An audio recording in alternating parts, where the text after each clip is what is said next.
సభ్యులను కూర్చోబెట్టండి సార్, ఎందుకంటే బీసీలకు సంబంధించిన అంశం జరుగుతా ఉంది సార్. సార్ గౌరవ ఎల్ఓపి గారు మీ సభ్యులను కూర్చోమనండి.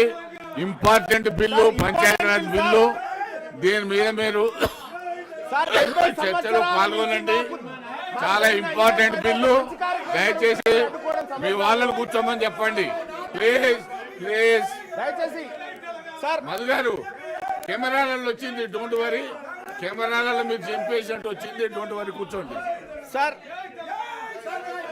50% సీలింగ్ ఏదైతే ఎత్తివేయాలనేటువంటి నిర్ణయానికి రాష్ట్ర ప్రభుత్వం రావడం. ప్లీజ్ ప్లీజ్ శ్రావణ్ గారు, శ్రావణ్ గారు, శ్రావణ్ గారు, శ్రావణ్ గారు, శ్రావణ్ గారు, శ్రావణ్ గారు, శ్రావణ్ గారు, శ్రావణ్ గారు, ప్లీజ్ శ్రావణ్ గారు, శ్రావణ్ గారు దయచేసి కూర్చోండి, కూర్చోండి.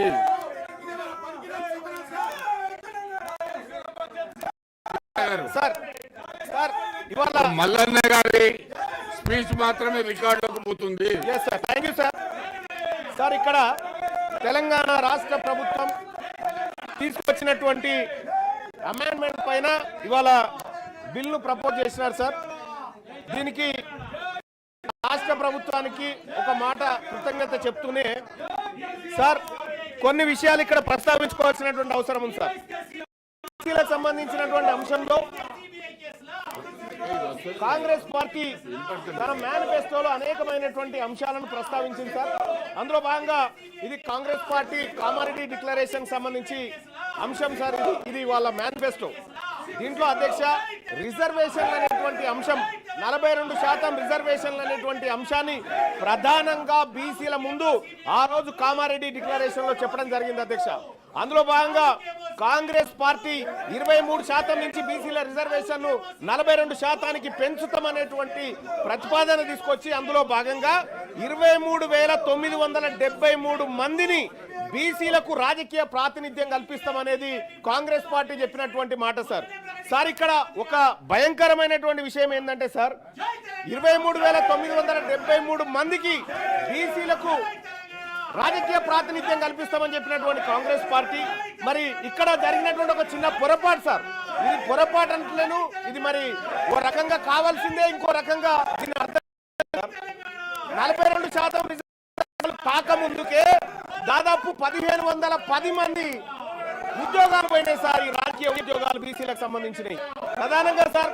అనేక గ్రామాలను దాదాపు 131 గ్రామాలను గ్రామ పంచాయతీలను ఇవాళ మున్సిపాలిటీలో విలీనం చేయడంతో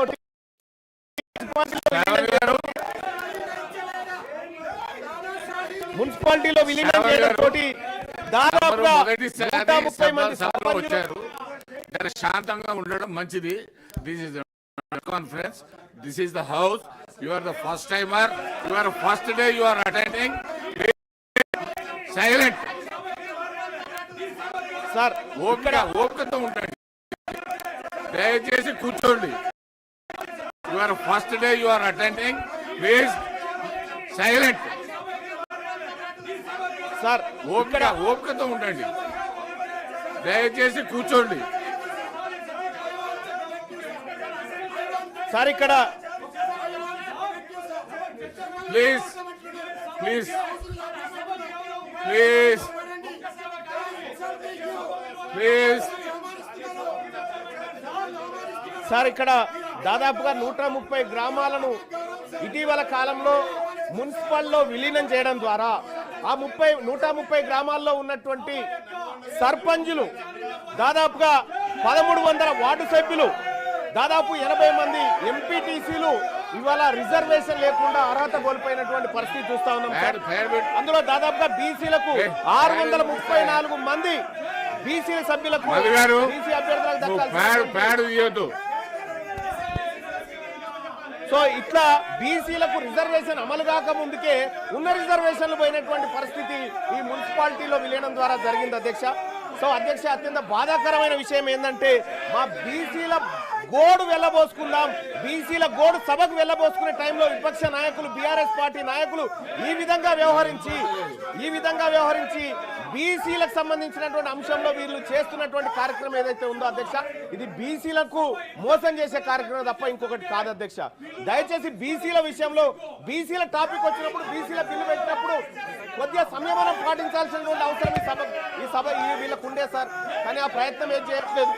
ఇక్కడ మేము మొత్తుకుంటున్నాం సార్, 70 సంవత్సరాల నుంచి బీసీల పార్టీ ప్రభుత్వం అంతో ఇంతో బీసీలకు లబ్ధి చేకూర్చడం కోసం కామారెడ్డిలో డిక్లరేషన్ పెట్టి 42% రిజర్వేషన్ ఇవ్వడానికి ప్రయత్నం చేస్తున్న తరుణంలో కీలకమైనటువంటి 50% స్లాబ్ను ఎత్తివేయాలనేటువంటి ఒక అంశాన్ని తీసుకున్నప్పుడు దయచేసి అధ్యక్ష, మా ఆవేదన ఎవరింటారు అధ్యక్ష?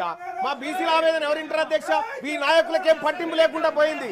కనీసం మా బాధ వినాలి అధ్యక్ష. ఈ సభ వినాలి, ఈ సభ మా బాధ వినాలి, ఈ సభ మా బాధ అర్థం చేసుకోవాలి. 70 సంవత్సరాల నుంచి మాకు అన్యాయం జరుగుతుంది సార్. స్వాతంత్రం వచ్చినప్పటి నుంచి కనీసం సార్ ఇక్కడ దాదాపు 634 బీసీలకు అవకాశాలు పోయినాయి సార్ ఇది అమలు కాకముందుకే. సార్ ఇంకొకటి సార్, కాంగ్రెస్ పార్టీ ఇప్పుడు 42% రిజర్వేషన్ ఇవ్వడానికి నిజంగా ఇప్పుడు అమెండ్మెంట్ చేస్తా ఉన్నాం, ఈ బిల్లును సరి చేస్తా ఉన్నాం, స్లాబ్ ఎత్తేస్తా ఉన్నాం కదా, దీనివల్ల కూడా సాధ్యం కాదు సార్. ఇది కూడా కేవలం మేము పని చేసామని చెప్పుకోవడానికి మాత్రమే పనికొస్తుంది తప్ప సార్ దీనికి 2 హార్డిల్స్ ఉన్నాయి సార్. ఒకటి సార్, ఇప్పుడు మనం ఇక్కడ 50% స్లాబ్ ఎత్తేసినప్పటికీ గవర్నర్ గారు ఆమోదం అవసరం సార్, గవర్నర్ గారు సంతకం అవసరం. ఒకవేళ అది దాటినా కూడా మళ్ళీ హైకోర్టు, మళ్ళీ సుప్రీంకోర్టు, మళ్ళీ ఇందిరా సహాని కేసు అడ్డం వస్తుంది సార్. ఇందిరా సహాని కేసు అడ్డం వచ్చినప్పుడు పరిస్థితి మళ్ళా మొదటికి వస్తుంది సార్. ఆ రోజు మనం ఈ ప్రజలకు ఏం సమాధానం చెప్తాం సార్? 42% రిజర్వేషన్ ఇవ్వడంలో అన్ని పార్టీలు ఫెయిల్ అయిపోయినాయి, ఈ ప్రజలకు న్యాయం చేయడంలో అన్ని పార్టీలు విఫలమైనాయని చెప్పదలుచుకున్నాం.